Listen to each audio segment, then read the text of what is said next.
दुश्मन को मारो कम, तड़पाओ ज्यादा। ये देश रहना चाहिए गैर बराबरी के खिलाफ इस लड़ाई में। नमस्कार, मैं हूं चित्रा त्रिपाठी और अब वक्त हो चला है जनहित का।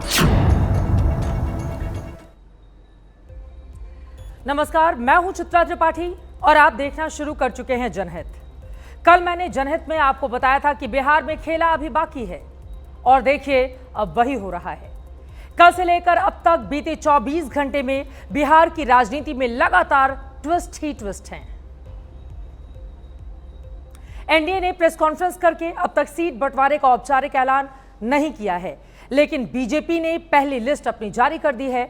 जेडीयू ने अपने उम्मीदवारों को सिंबल देना शुरू कर दिया है। कई उम्मीदवार तो नामांकन भी कर चुके हैं। उधर महागठबंधन की गांठ है जो हर दिन के साथ सुलझने की जगह उलझती ही जा रही है। अब तो सवाल पूछे जा रहे हैं कि महागठबंधन रहेगा भी या फिर नहीं रहेगा। आज जनहित में इन तमाम सवालों के जवाब देश को हम बताने वाले हैं, लेकिन उससे पहले आज की 4 चुनावी तस्वीरें आपके सामने रखते हैं। बिहार की चर्चित लोक गायिका मैथिली ठाकुर बीजेपी में शामिल हो गई हैं।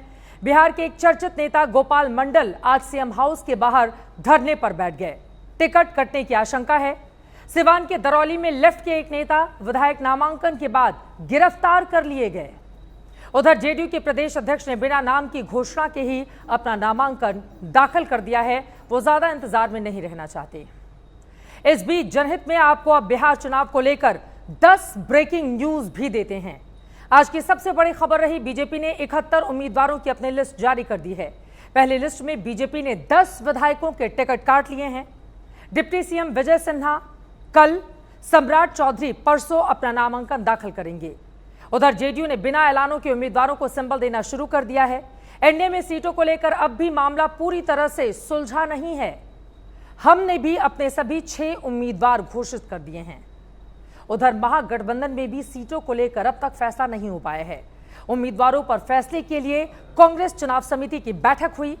बाहुबली अनंत सिंह ने मोकामा से जेडीयू के टिकट पर नामांकन भरा है और कल तेजस्वी यादव राघोपुर से अपना नामांकन दाखिल करेंगे। ये बड़ी खबरें आज बिहार की चुनावी राजनीति है निकलकर सामने आई हैं। एनडीए ने साझा प्रेस कॉन्फ्रेंस करके भले ही सीटों का फॉर्मूला फाइनल नहीं किया हो, लेकिन बीजेपी ने आज उम्मीदवारों की अपनी पहली लिस्ट जारी करके सबको चौंका दिया। 71 उम्मीदवारों की पहली लिस्ट जारी हुई है। इनमें डिप्टी सीएम सम्राट चौधरी और विजय सिन्हा सहित 12 मंत्रियों के नाम शामिल हैं। लेकिन बड़ी खबर इसमें यह है कि इस लिस्ट ने एनडीए के सीट बंटवारे का पूरा फॉर्मूला किस तरह से फंसा दिया है, उसको बताती हुई जनहित की ये रिपोर्ट देखिए। सम्राट चौधरी मुंगेर जिले की तारापुर सीट से चुनाव लड़ेंगे। विजय सिन्हा को फिर से लखीसराय से टिकट मिला है। स्वास्थ्य मंत्री मंगल पांडे सीवान से चुनाव लड़ने जा रहे हैं। गुडनी से मंत्री केदार गुप्ता को टिकट मिल गया है। याद करिएगा, बैठिए। आप हंगामा करना चाहते हैं मुख्यमंत्री होकर, मैं कर रहा हूं, बैठिए आप। लेकिन स्पीकर नंद किशोर यादव का टिकट बीजेपी ने काट दिया है। पटना साहिब से नंद किशोर लगातार चुनाव जीत रहे थे। पहले इस सीट का नाम पटना ईस्ट था। नंद किशोर साल 1995 से लगातार विधायक हैं। अब नंद किशोर कह रहे हैं कि नई पीढ़ी का स्वागत है। मैं भारतीय जनता पार्टी के निर्णय के साथ, भारतीय जनता पार्टी ने मुझे बहुत कुछ दिया है। मुझे पार्टी से कोई शिकायत नहीं है। पार्टी में नई पीढ़ी का स्वागत है, अभिनंदन है। पटना साहिब से नंद किशोर यादव की जगह बीजेपी ने नए उम्मीदवार के तौर पर रत्नेश कुशवाहा को उतारा है। बीजेपी की इस पहली लिस्ट में कुल 9 सिटिंग विधायकों को बेटिकट किया गया है। नंदकिशोर यादव के अलावा जो प्रमुख नाम हैं उनमें रीगा के पूर्व मंत्री मोतीलाल प्रसाद और औराई से पूर्व मंत्री रामसूरत राय के नाम शामिल हैं। इसके अलावा कुर्सी कांड वाली नरपतगंज सीट से विधायक जयप्रकाश यादव का नाम भी कट गया है। उनकी जगह पूर्व विधायक देवंती देवी को टिकट मिला है। बिहार की ये वो सीट है जहां 60 साल से यादव का ही कब्जा है।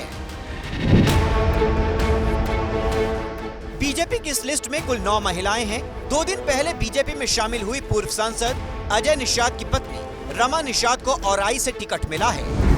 जमुई से फिर श्रेयसी सिंह और बेतिया से रेणु देवी को मौका मिला है। जातिगत समीकरण की बात करें तो 71 उम्मीदवारों में से राजपूतों की संख्या 15 है। भूमिहार उम्मीदवारों की संख्या 11, 7 ब्राह्मणों को पहले लिस्ट में मौका मिला है। वैश्य उम्मीदवारों की संख्या 9 है। 5 यादवों को भी बीजेपी की पहली लिस्ट में जगह मिली है। फिर से मुझे मौका देने के लिए मैं बहुत बहुत धन्यवाद देता हूं और मुझे विश्वास है कि जिस प्रकार से हम लोगों ने जनता से मिलकर जुलकर काम किया है, जनता फिर से हमको जरूर अपना आशीर्वाद देगी। सेवा करने का मौका तीसरी टर्म में तीसरी बार पार्टी ने जो दिया है, साधुवाद देते हैं और मैं तो अंदर से बहुत भावुक हूँ। इस लिस्ट की एक और खास बात ये रही कि लोक गायिका मैथिली ठाकुर जिस बेनीपट्टी सीट से लड़ना चाहती थी, उस सीट पर मौजूदा विधायक विनोद नारायण झा पर ही बीजेपी ने फिर से भरोसा जताया है। वैसे चर्चा है कि मैथिली को बीजेपी अलीनगर से लड़ा सकती है। आज वो बीजेपी में शामिल हो गई हैं। प्रधानमंत्री जी से जो इंस्पिरेशन मिली है मुझे, मुख्यमंत्री जी की भी जो कुछ चीज़ें हैं मुझे बहुत ज़्यादा इंस्पायर करती हैं। उन दोनों को सहयोग देने के लिए मैं आज उनके साथ खड़ी हूँ। पार्टी जो आदेश दे मैं सब करूँगी। इस लिस्ट से पवन सिंह के नाम का पर्दा भी गिरा दिया गया है। जिस आरा सीट से उनके उतरने की चर्चा हो रही थी, वहां से संजय टाइगर को टिकट मिला है। वैसे पवन सिंह खुद ही सोशल मीडिया पर पोस्ट करके चुनाव लड़ने से मना कर चुके थे, लेकिन अब अंतिम गुंजाइश भी खत्म हो गई है। बीजेपी ने सीटों का ऐलान आज जो किया है, उसके बाद एक तरीके से देखें तो एनडीए का फॉर्मूला ही बदल गया है। सुबह तक इस लिस्ट में जिन जिन सीटों पर चर्चा थी कि चिराग पासवान अपने उम्मीदवार को उतारेंगे, दोपहर होते होते बीजेपी ने उन सीटों पर अपने उम्मीदवारों के नाम ऐलान कर दिए। इनमें दानापुर सीट से पूर्व मंत्री रामकृपाल यादव को उम्मीदवार बनाया गया है। लालगंज सीट से बीजेपी ने संजय सिंह को टिकट दिया है। अरवल से मनोज शर्मा को टिकट मिला है। गया शहर से प्रेम कुमार को फिर से टिकट मिला है। वहीं हिसुआ से अनिल सिंह को उम्मीदवार बनाया गया है। पिछले 3 दिनों से चर्चा ये हो रही थी कि इन सीटों पर एलजेपी का उम्मीदवार चुनाव लड़ेगा, लेकिन कल रात से बदली कहानी के बाद ये नया ट्विस्ट सामने आया है। तो आज एक तरफ बीजेपी ने अपनी पहली लिस्ट जारी की, तो वहीं दूसरी ओर जेडीयू ने अपने उम्मीदवारों के नाम की घोषणा किए बिना ही सिंबल देना शुरू कर दिया है। दर्जन भर से ज्यादा उम्मीदवारों को सिंबल दिए गए हैं। कई लोगों ने नामांकन कर दिया है। बताया जा रहा है कि ऐसा इसलिए हो रहा है क्योंकि नीतीश कुमार नाराज हैं और इसकी वजह चिराग पासवान को मिली 29 सीटें हैं। अब सीटों का ऐलान कर दिया गया। बीजेपी भी खुश थी, चिराग पासवान तो बम थे, लेकिन नीतीश नाराज क्यों हो गए, उसको बताती हुई हमारी ये इनसाइड स्टोरी देखिए। इस तस्वीर में 2 लोग हैं। एक का नाम ललन सर्राफ है तो दूसरे का नाम रत्नेश सदा। रत्नेश सोनबरसा से विधायक हैं। ललन उन्हें जेडीयू का सिंबल दे रहे हैं। सोशल मीडिया से लेकर पटना के पॉलिटिकल कॉरिडोर में इस तस्वीर की खूब चर्चा है। कहा जा रहा है कि इस तस्वीर के जरिए नीतीश ने सहयोगी दल के नेताओं को संदेश दिया है। असल में रत्नेश सदा जिस सीट से विधायक हैं, चर्चा है कि वो सीट गठबंधन के तहत चिराग पासवान की पार्टी को चली गई है और नीतीश इस बात से नाराज हैं। कल रात से अब तक सीएम नीतीश एवं उनके पार्टी के नेता आधा दर्जन से अधिक अलग अलग बैठकें कर चुके हैं। आज दिन भर सीएम आवास में कई दौर की बैठकें हुई। बताया जा रहा है कि जदयू कोटे की जो सीटें चिराग के खाते में गई हैं, उनमें से कई सीटों पर नीतीश सहमत नहीं हैं। इतना ही नहीं, चर्चा तो ये भी है कि जुड़वा भाई वाला कॉन्सेप्ट भी नीतीश को पसंद नहीं आया। गठबंधन में बीजेपी और जेडीयू को 101 सीटें बटी हैं, जबकि सूत्र बताते हैं कि नीतीश बड़े भाई की भूमिका चाहते हैं। हम बड़े ही भाई की मुद्रा में रहेंगे। जहां तक एलजेपी का, हमका और उसकी कुशवाहा जी की पार्टी का सवाल है, उनका गठबंधन भारतीय जनता पार्टी के साथ है, हमारे साथ नहीं है। हम तो जब ब्रॉड बेस होता है तो उसके हिस्से बनते हैं।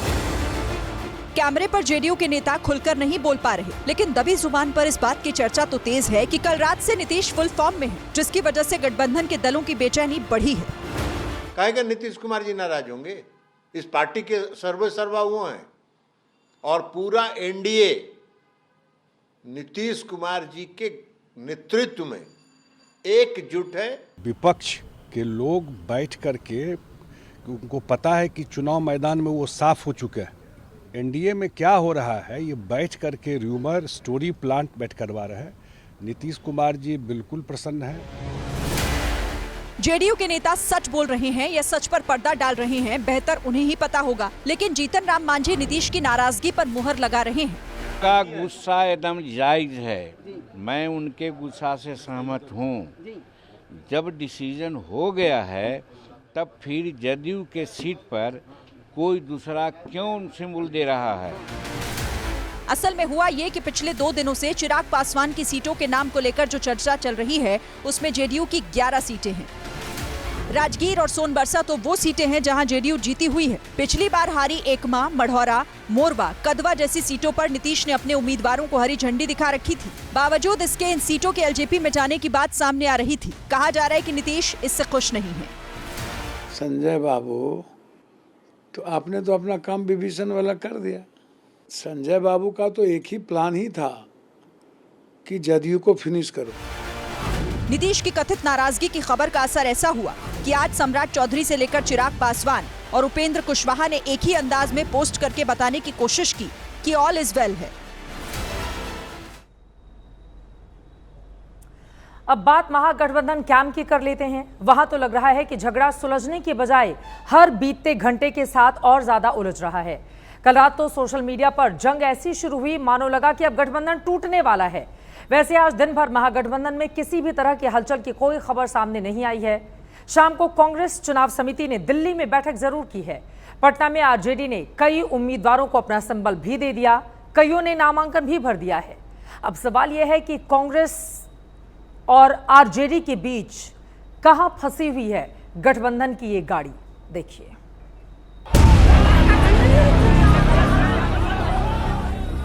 आरजेडी उम्मीदवार के तौर पर संजीव कुमार ने परबत्ता सीट से नामांकन भर दिया है।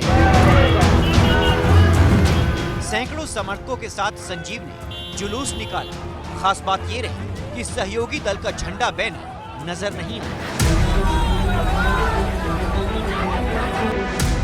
इससे पहले सोमवार की रात को ही लालू यादव ने आधा दर्जन से ज्यादा उम्मीदवारों को सिंबल दे दिया था, जबकि महागठबंधन में ना तो सीटों की संख्या का फैसला हुआ है और ना ही कौन किस सीट पर लड़ेगा इसका आधिकारिक ऐलान। अब सवाल ये है कि क्या महागठबंधन की जो गांठ है वो सुलझने की जगह उलझ तो नहीं गई है? मतलब सीट शेयरिंग को लेकर कहीं कोई पेच नहीं है और अगले 24 घंटे में ऐलान संभव है? निश्चित तौर पे कहीं कोई पेच नहीं है। तेजस्वी प्रसाद यादव सम्मान नेता है, महागठबंधन के कन्वेनर है, अध्यक्ष हैं, तो कहीं न कहीं बिहार के तमाम घटक दल के लोगों का आस्था उन पर विश्वास है। घंटे 2 घंटे नहीं, 24 घंटे का वक्त अब भी मांगा जा रहा है। वैसे इस बयान को भी 10 घंटे हो चुके हैं। हकीकत यह है कि पहले दौर का नामांकन अंतिम दौर में है, लेकिन महागठबंधन का गणित उलझा हुआ है। कारण क्या है, जरा उसको भी समझिए। कांग्रेस सीटों की संख्या कम नहीं कर रही। कांग्रेस की डिमांड क्वालिटी वाली सीटों की है। मुकेश सहनी की वीआईपी की मांग है कि डिप्टी सीएम उन्हें घोषित किया जाए। लेफ्ट ने बिना गठबंधन का ब्लूप्रिंट सामने आए उम्मीदवारों की लिस्ट जारी कर दी है। बहुत ऐसे सीट है जिसमें सहमति हम लोग को बन चुका है, लेकिन कुछ बहुत सारे ऐसे सीट है जहां पे सहमति अभी तक नहीं बना है और एंड ऑफ द डे जाके सबको गठबंधन में ही रहना है। गठबंधन से बाहर किसी को नहीं जाना है।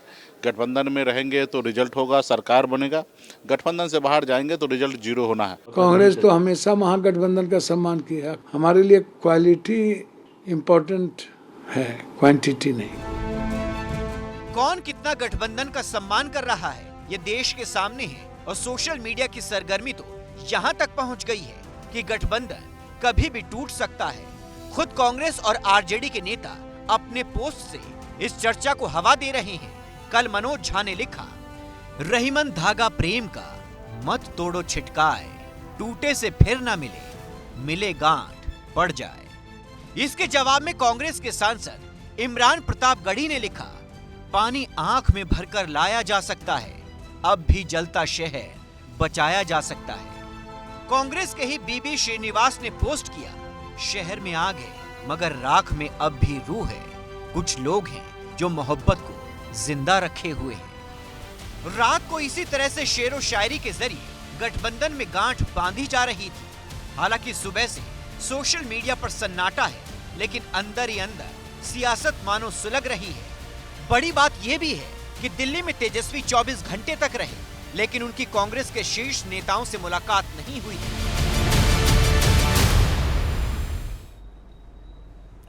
बिहार में एक महत्वपूर्ण सीट है, नाम है मोकामा। आपने इसके बारे में जरूर सुना होगा। बाहुबली अनंत सिंह की वजह से मोकामा पूरे देश में मशहूर है। आज अनंत सिंह ने जेडीयू उम्मीदवार के तौर पर यहां से नामांकन भर दिया है। अनंत सिंह के नामांकन में जबरदस्त रंग जमा। 1 लाख गुलाब जामुन के भोज के बाद अनंत सिंह पर्चा दाखिल करने के लिए निकले। वैसे इस सीट पर अनंत सिंह का मुकाबला एक दूसरे बाहुबली परिवार के साथ होना तय माना जा रहा है।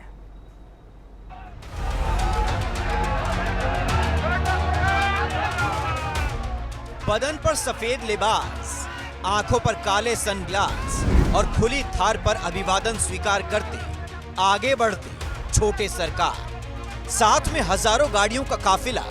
ये है बिहार की सियासत में भौकाल का पर्याय बन चुके अनंत सिंह।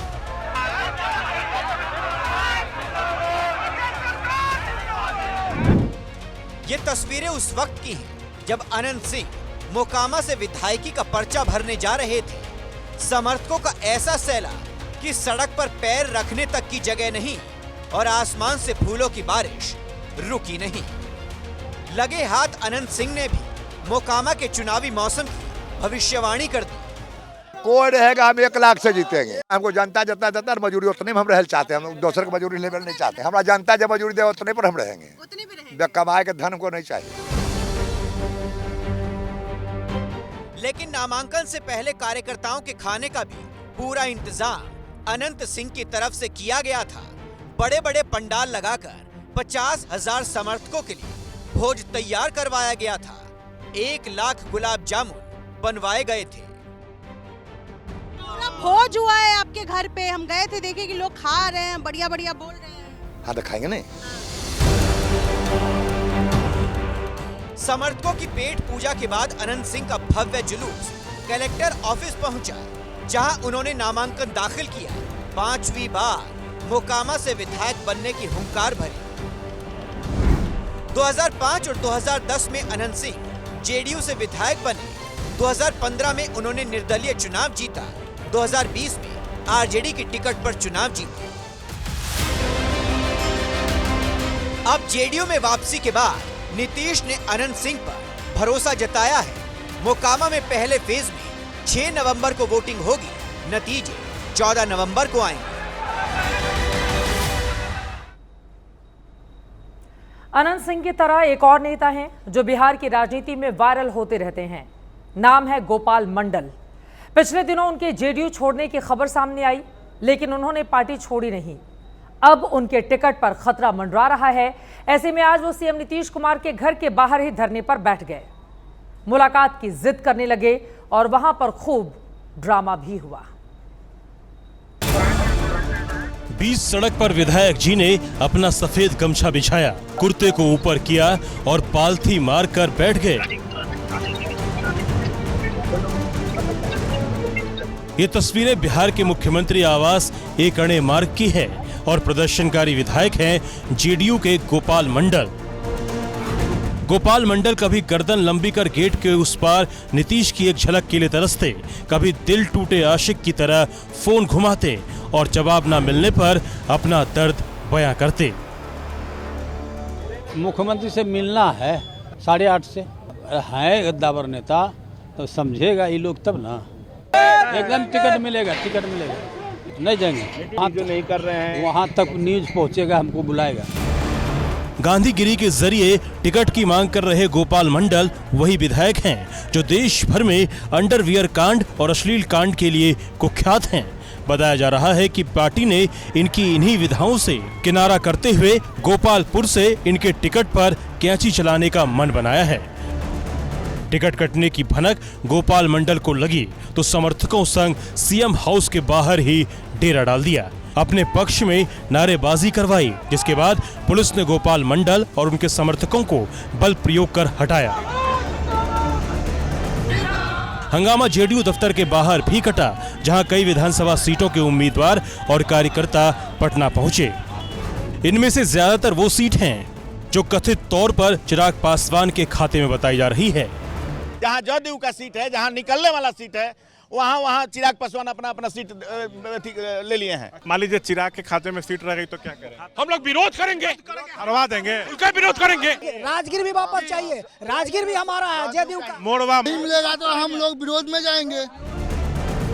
टिकट बंटवारे को लेकर भागलपुर के सांसद अजय मंडल भी नाराज हैं। उन्होंने नीतीश को चिट्ठी लिखी है और इस्तीफे की पेशकश की है। फिलहाल जेडीयू में डैमेज कंट्रोल की कोशिश की जा रही है। बिना ऐलान के ही उम्मीदवारों को सिंबल दिया जा रहा है। और अब बात करेंगे राघोपुर के रण की। कहा तो चर्चा ये थी कि तेजस्वी यादव को चुनौती देने के लिए प्रशांत किशोर खुद ही मैदान में उतरने वाले हैं, लेकिन आज उन्होंने चंचल कुमार को अपना उम्मीदवार घोषित कर दिया। यानी अब राघोपुर में तेजस्वी से पीके का सीधा मुकाबला नहीं होगा। लेकिन राघोपुर का मूड क्या है?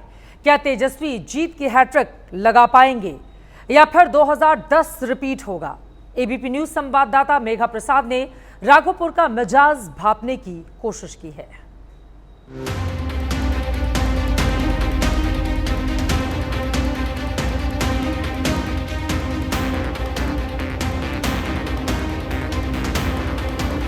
मैं आज राघोपुर आई हूँ, तेजस्वी के निर्वाचन क्षेत्र आई हूँ, जहां से 2 बार के ये विधायक हैं। तीसरी बार इस बार उम्मीद कर रहे हैं कि हैट्रिक लगाएंगे। तो चलिए कोशिश करते हैं ये जानने की कि स्थिति, जमीनी स्थिति राघोपुर में तेजस्वी के निर्वाचन क्षेत्र में क्या है और कैसी। राघोपुर दुनिया के पहले गणराज्य वैशाली का हिस्सा और मौजूदा राजनीति के दौर में भी उतना ही प्रासंगिक। गंगा की 2 धाराओं के बीच बसे इस इलाके में वैसे तो कई सालों से सियासत की यादव धारा ही बह रही है, लेकिन इस बार राघोपुर में बदलाव की बयार भी रास्ता ढूंढ रही है। राबड़ी जी विधायक रहे, लालू जी, राबड़ी जी, अब तेजस्वी, सब विधायक रहे। अब मुख्यमंत्री लालू जी बने, राबड़ी जी बने, उप मुख्यमंत्री बने तेजस्वी यादव। कहाँ जनता के यहाँ देख रहे हैं? कटाव हो रहा है, कहाँ जनता देख रहे हैं? तेजस्वी जी डिप्टी सीएम रहे, 2 टर्म में कभी भी हमारे क्षेत्र में उन्होंने दौरा नहीं किया। विरोध के इन सुरों के बीच तेजस्वी यादव बुधवार को राघोपुर नामांकन दाखिल करने आ रहे हैं। हालांकि कई ऐसे लोग भी हैं जो लालू परिवार का मजबूती से समर्थन कर रहे हैं। ऐसा कि उनके चाहत है यहाँ के जनता के, वो वैल्यू देते हैं, उनका जनता वैल्यू देता है। जनता को वैल्यू देते हैं? हाँ जी, तब हाँ वैल्यू। एक बात बताइए, अगर वैल्यू देते हैं तो यहाँ ऐसा हालत क्यों है? किसी भी तरीके का विकास क्यों नहीं है? ऐसा हालत क्यों है कि सरकार एंटी चल रहा है, जिनका जो क्षेत्र है उसमें काम नहीं हो रहा है। पानी बिजली सब लालू यादव दिए हैं यहाँ। और पार्टी जो है, जिसको सरकार है, वो दूध के धोया हुआ है। ये चोर है जो जब तब एकरे पर केस लगाता है। राघोपुर के मिजाज को और समझने के लिए एबीपी न्यूज का कारवां सड़कों से आगे बढ़कर रिहायशी इलाकों में पहुंचा, जहां आरजेडी समर्थक तेजस्वी की हैट्रिक को लेकर आश्वस्त हैं। पीके क्या पीएम तक को चुनौती मानने को तैयार नहीं है। इस बार प्रशांत किशोर अगर मान लीजिए लड़ लेता है यहाँ से, या जन सुराज से किसी को उतारेगा? प्रशांत किशोर ये तो वोट काटने के लिए आया है। प्रशांत किशोर को क्या चिंता है? आप गारंटी लेते हैं जो देंगे? प्रशांत किशोर के क्या कह रहे हैं? नरेंद्र मोदी यहाँ राघोपुर से लड़ेगा ना, वो भी हार जाएगा। कौन लड़ेगा? मोदी भी यहाँ से लड़ेगा ना, वो भी हार जाएगा। नरेंद्र मोदी यहाँ से लड़ेंगे तो भी हार जाएंगे। Only for RJD. हालांकि आरजेडी समर्थकों की इस भीड़ में एक शख्स ने राघोपुर में बदलाव की मांग तेज कर दी। लालू जी का राज देख लिए, नीतीश जी का राज देख लिए, एक ही दल की, एक ही पार्टी की कब तक सरकार हम बनाए? क्या चाहते हैं इस बार? परिवर्तन। परिवर्तन चाहते हैं? तो परिवर्तन का नाम क्या है? जन सुराज। बिहार में तीसरी शक्ति के तौर पर उभर रहे प्रशांत किशोर खुद बीते शनिवार राघोपुर पहुंचे थे, जहां उनका जोरदार स्वागत हुआ। बड़ी भीड़ उनकी झलक के लिए उमड़ पड़ी। लगे हाथ पीके ने बदलाव का बिगुल फूंक दिया। चुनौती बिहार के बदहाली को है, चुनौती राघोपुर की जनता को बदहाली से निकालने का है, चुनौती व्यक्ति की नहीं है। जाति के जिस राजनीति को पीके अछूत बता रहे हैं, वही राघोपुर का सबसे बड़ा सच है। 1980 में यादव समुदाय से आने वाले नेताओं को ही जीत मिलती रही है। 2010 का चुनाव छोड़ दिया जाए तो 1995 से इस सीट पर लालू परिवार काबिज है। 1995 और 2000 में लालू इस सीट से विधायक रहे। 2005 में राबड़ी देवी राघोपुर से विधायक बनी। इस सीट पर 32% यादव समुदाय की आबादी है।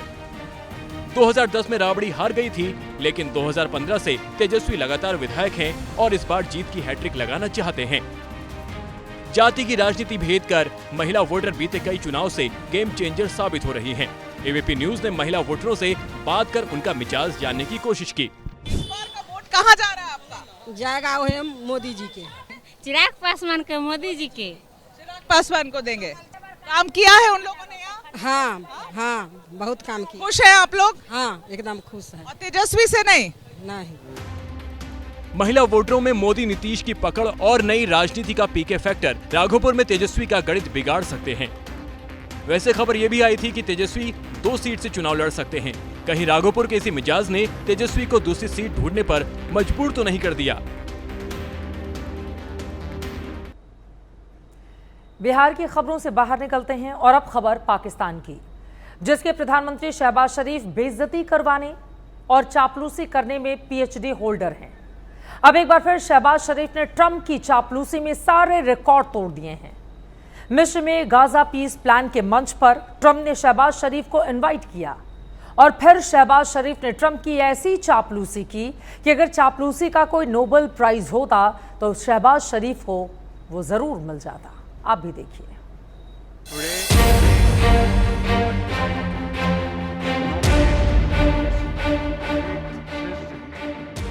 मिस्र में मंच सजा हुआ था और चापलूसी में फेवरेट शहबाज शरीफ जबरदस्त परफॉर्मेंस देने के लिए तैयार खड़े थे।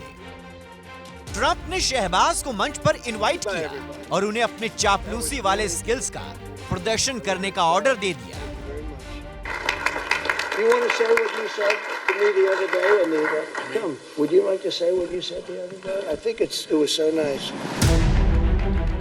शहबाज को भी पता था कि ट्रंप ने उन्हें मंच पर क्या करने के लिए बुलाया है। शहबाज ने तुरंत ट्रंप को नोबेल पीस प्राइज के लिए नॉमिनेट कर दिया।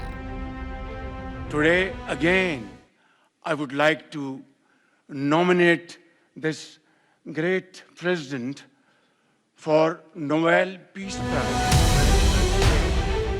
मालिक का ऑर्डर था तो शहबाज ने भी चापलूसी के अपने सारे पुराने रिकॉर्ड तोड़ डाले। Mr. President, I would like to salute you for your exemplary leadership, visionary leadership, and I think that you are the man this world needed most at this point in time. World would always remember you as a man who did everything, went out of the way to stop 7 and today 8 wars. Shahbaz की चापलूसी का level और मंच पर मौजूद Italy की PM Giorgia Meloni के आश्चर्य का लेवल दोनों ही देखने वाले थे। वैसे देखने लायक तो शहबाज शरीफ का वो रिएक्शन भी था जब ट्रंप ने मुनीर को अपना फेवरेट पाकिस्तानी फील्ड मार्शल बता दिया और शहबाज को कहा, कहाँ गए, इधर आओ। I have to say my favorite field marshal from Pakistan, who's not here, but the Prime Minister is here and you're going to give his regards. Where are you? और फिर ट्रंप ने भारत की तारीफ करते हुए शहबाज से एक ऐसा सवाल पूछ लिया कि शहबाज को समझ नहीं आया कि अब कहें तो क्या कहें। They are. That Pakistan and India are going to live very nicely together, right? That's not a very, that's, they are.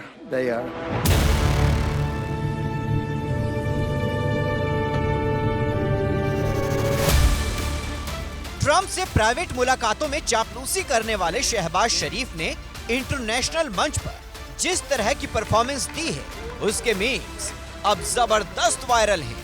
Pakistani भी कह रहे हैं कि अगर चापलूसी का नोबेल होता तो खुद ट्रंप शहबाज को नॉमिनेट करते, क्योंकि चापलूस शहबाज की परफॉर्मेंस ने ट्रंप तक को स्पीचलेस कर दिया था। Wow, I didn't expect that. Let's go home. There's nothing more I have to say. Goodbye, everybody. Shahbaz शरीफ को ट्रंप की चापलूसी करने से फुर्सत ही नहीं मिल रही और ये तब है जब पाकिस्तान में जबरदस्त बवाल मचा हुआ है। पाकिस्तान के अंदर आवाम और फौज के बीच जंग छिड़ी हुई है। दूसरी ओर अफगानिस्तान बॉर्डर पर तालिबानी फौज के खौफ से पाकिस्तानी फौजी पोस्ट छोड़कर भाग रहे हैं और असीम मुनीर अंडरग्राउंड है। पाकिस्तान की हालत पर एक कहावत बिल्कुल फिट बैठती है, हर शाख पर उल्लू बैठा है, अंजाम गुलिस्ता क्या होगा। ये रिपोर्ट देखिए। आसिम मुनीर, हम इसी तरह आसिम मुनीर, हम इसी तरह तेरा GHQ चलाएंगे। सुन ले। पाकिस्तान में ही पाकिस्तान के लोग पाकिस्तान के आर्मी चीफ के खून के प्यासे हो चुके हैं, क्योंकि मुनीर ने अपने ही लोगों और अपने ही फौजियों को आमने सामने की जंग में झोंक दिया है। मोहतरम आर्मी चीफ साहब, मुल्क की मौजूदा सूरत हाल से आप बेखबर नहीं हैं। अपने ही मुसलमान शहरियों का, अपने ही पाकिस्तानी शहरियों का खून बहाया जा रहा है। अपनी ही फोर्सेस को जो मुल्क में अमन कायम करने के लिए बनाई गई, अपनी ही फोर्सेस को अपनी आवाम के सामने लाकर खड़ा कर दिया गया है। अपने ही आर्मी चीफ के खिलाफ पाकिस्तानी फौज का ये गुस्सा इसलिए फूटा है क्योंकि पाकिस्तान के अंदर मुनीर की फौज को दौड़ा दौड़ा कर पीटा जा रहा है।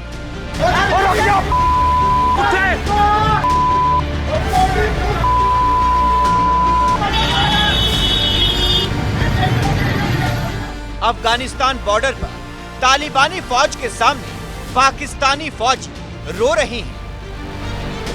तो बोल क्या बोल, छोड़ो छोड़, 1 मिनट सब्र करो यार, कितने बार 10 मिनट सब्र करो। और मुनीर पता नहीं कौन से बंकर में जाकर छिप बैठा है, लेकिन पाकिस्तानी मीडिया ये सब दिखाने की हिम्मत तक नहीं जुटा पा रहा है।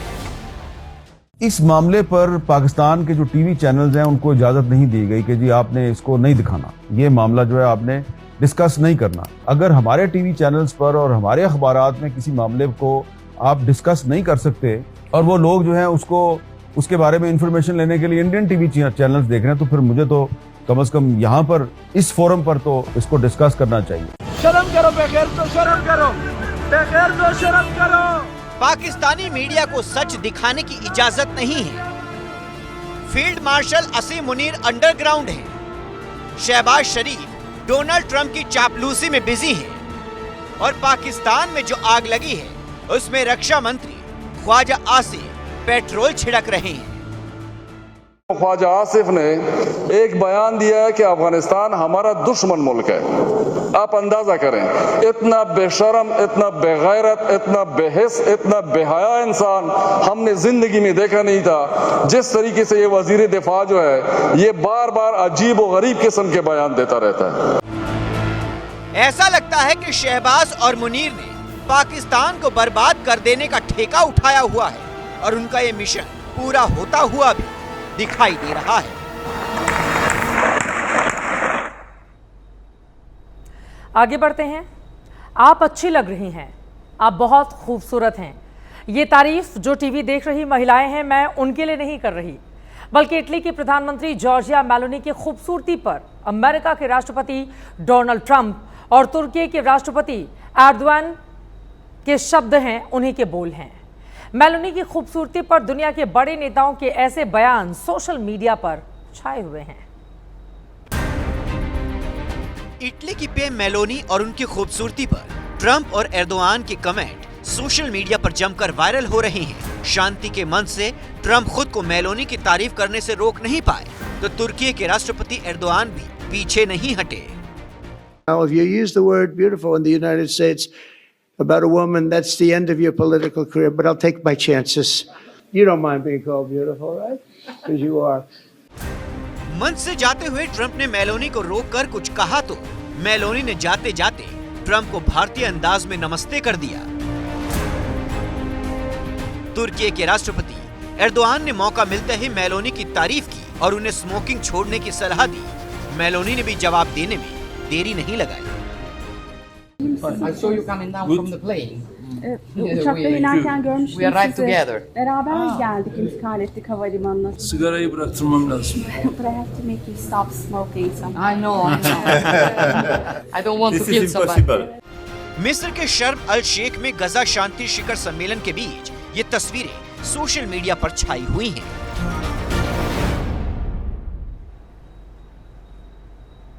बढ़ते हैं आगे और अब खबर हरियाणा से सामने रखते हैं, जहां अब संदीप लाठर नाम के एक पुलिसकर्मी ने खुदकुशी कर ली है। इस घटना ने पूर्व आईपीएस पूरन कुमार की मौत के मामले में नया मोड़ ला दिया है, क्योंकि मौत से पहले संदीप ने पूरन कुमार और उनके परिवार पर कई सनसनीखेज आरोप लगा दिए हैं। मैं संदीप कुमार आपको एक सच्चाई से अवगत कराना चाहता हूँ, और सच्चाई की कीमत बहुत बड़ी होती है। उसके लिए आहुति मैं पहले अपनी डाल दूंगा। यही वीडियो बनाने के बाद साइबर सेल में तैनात एएसआई संदीप लाठर ने रोहतक में खेतों के बीच बने इसी कमरे में खुद को गोली मारकर आत्महत्या कर ली। लेकिन अपने इस आखिरी वीडियो में संदीप ने कई चौंकाने वाले खुलासे करके हरियाणा के आईपीएस पूरन कुमार सुसाइड केस को नया मोड़ दे दिया है। आपका गड़ा भरली आई प्रकाष्ठा होगी तेरी, जब इस आदमी ने केवल भाई तू बदनाम होगा और परिवार की राजनीति में भी नुकसान पड़ेगा, सारी चीजों में नुकसान पड़ेगा। इसने अपने परिवार को सबको बचाने के लिए सुसाइड की है। आज संदीप लाठर की खुदकुशी के बाद रोहतक पुलिस ने उनके शव के पास से 4 पन्नों का जो सुसाइड नोट और मोबाइल में रिकॉर्ड वीडियो बरामद किया, उसमें संदीप ने मृत आईपीएस पूरन कुमार पर आरोप लगाए हैं कि आईपीएस पूरन कुमार न सिर्फ भ्रष्टाचार में डूबे हुए थे, बल्कि महकमे में जातिवाद को भी बढ़ावा दे रहे थे। अपने दफ्तर में उन्होंने भ्रष्ट लोगों को तैनात किया, ईमानदार पुलिस वालों को चुन चुनकर हटा दिया। आईजी जिस दिन पोस्टिंग हुआ उससे दिन तय इन्हें क्या कराया, इन अपने जातिवाद पे देखा भैया इस ऑफिस में जाति के इनको हटाओ अपना ले जो करप्ट आदमी छाट कर वो लगाने स्टार्ट कर दिए। महिला पुलिस कर्मियों का भी ट्रांसफर के नाम पे यौन शोषण हुआ वहाँ पे। इनकी जब CDR IPDR चेक करी जाओगी आपको कंफर्म हो जाएगा। मेरी बात तो में सच्चाई है। खुदकुशी से पहले बनाए अपने वीडियो में संदीप लाठर ने आईपीएस पूरन कुमार की आईएएस पत्नी अमनीत पी पर आरोप लगाया है। वो अपने परिवार के भ्रष्टाचार को छिपाने के लिए जानबूझकर अपने पति की मौत को जाति रंग देने की कोशिश कर रही हैं। इसकी घरवाली को भी डर है कहीं इसकी भी भ्रष्टाचार का भंडार ना फूट जाए। आयोग में बैठ कर ने इनके घरवाले ने, इसके फादर ने, सब ने भ्रष्टाचार किया। इनकी भी जांच होनी चाहिए संपत्ति की। भाई इनको लाइसेंस नहीं मिल रहा, ये भ्रष्टाचार करेंगे और एक जाति के नाम पर नहीं, सच्चाई सामने आनी चाहिए। दूसरी तरफ 8 दिन बीतने के बाद भी आईपीएस पूरन कुमार के शव का अंतिम संस्कार नहीं हो पाया है। मंगलवार को चंडीगढ़ पहुंचे नेता प्रतिपक्ष राहुल गांधी और केंद्रीय मंत्री चिराग पासवान ने पूरन कुमार के घर जाकर उनकी पत्नी और बच्चों से मुलाकात की। Minister of India to chief minister of Haryana, आपने इन 2 बेटियों को जो कमिटमेंट दिया है इसको आप पूरा कीजिए, और जो इनका फ्यूनरल है, पापा का फ्यूनरल है, उसको होने दीजिए। वहीं हरियाणा पुलिस ने आईपीएस की मौत की जांच आगे बढ़ाने के लिए उनकी पत्नी अमनीत पी को नोटिस जारी करके पूरन कुमार का वो लैपटॉप पुलिस को सुपुर्द करने को कहा है जिसमें उन्होंने मौत से पहले अपना सुसाइड नोट टाइप किया था। हरियाणा में ये मामले लगातार उलझते हुए चले जा रहे हैं। सच क्या है ये जल्द से जल्द सामने आए। जनहित में आगे बढ़ते हुए अब आपको दिखाते हैं वीडियो ऑफ द डे। दुनिया भर के कद्दुओं की कड़ी टक्कर हुई है और फिर 1046 किलोग्राम के इस कद्दू ने बता दिया कि उससे भारी भरकम कद्दू पूरी दुनिया में कहीं नहीं। यह अकेला कद्दू पूरे 5000 लोगों के गांव का पेट भरने के लिए काफी है। कैलिफोर्निया के शहर हाफ मून बे में वार्षिक वर्ल्ड चैंपियनशिप में ये कद्दू चैंपियन बना है। और अब आज का जनहित मंत्र। अच्छे काम पर कोई संदेह करे तो करने दें। शक हमेशा सोने की शुद्धता पर होता है, कोयले की कालिख पर नहीं। इसी के साथ जनहित में आज के लिए बस इतना ही। मुझे दीजिए इजाजत।